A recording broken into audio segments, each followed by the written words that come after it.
Timbuktu Institute a procédé ce mardi 13 avril 2022 à la restitution de son nouveau rapport intitulé Crise sahélienne et nouvelle dynamique socio-religieuse dans la moyenne vallée du fleuve Sénégal.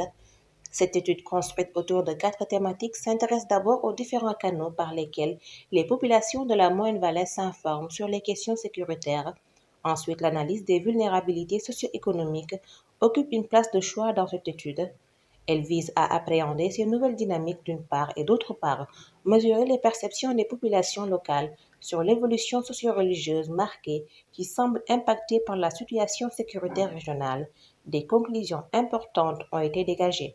L'étude a conclu sur l'importance des vulnérabilités socio-économiques qu'on retrouve partout mais qui sont accentuées dans cette région-là, la question de la transfrontalité, les séquelles encore persistantes de la crise de 1989, quelques signaux sur la question foncière, la question du pastoralisme, qui sont aujourd'hui des éléments conflictogènes dans notre région, mais surtout des capacités de résilience qu'on note quand même dans ces régions et qui ont besoin d'être renforcées, surtout que l'État qui devrait de plus en plus affirmer sa présence protectrice, en plus de la présence répressive de la part des forces de sécurité et de défense.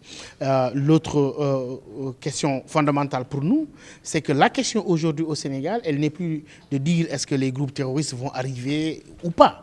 La question, c'est dire est-ce qu'il y a possibilité de couveuse locale de ces groupes-là qui leur permettent d'évoluer.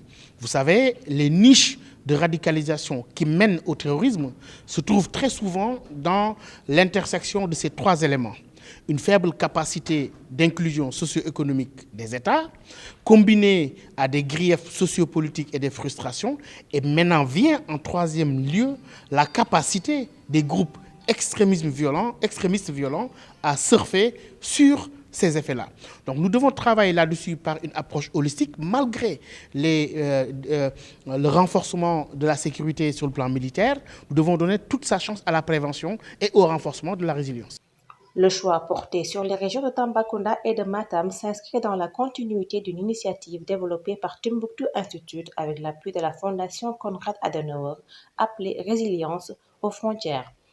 La coopération de la Fondation Konrad Adenauer avec le Timbuktu Institute est basée sur une entente commune que le vivre harmonieux, la paix sociale, la cohésion, surtout dans les zones vulnérables comme celle des frontières, sont fondamentales pour le maintien de la paix et pour un développement durable. Autour d'un panier.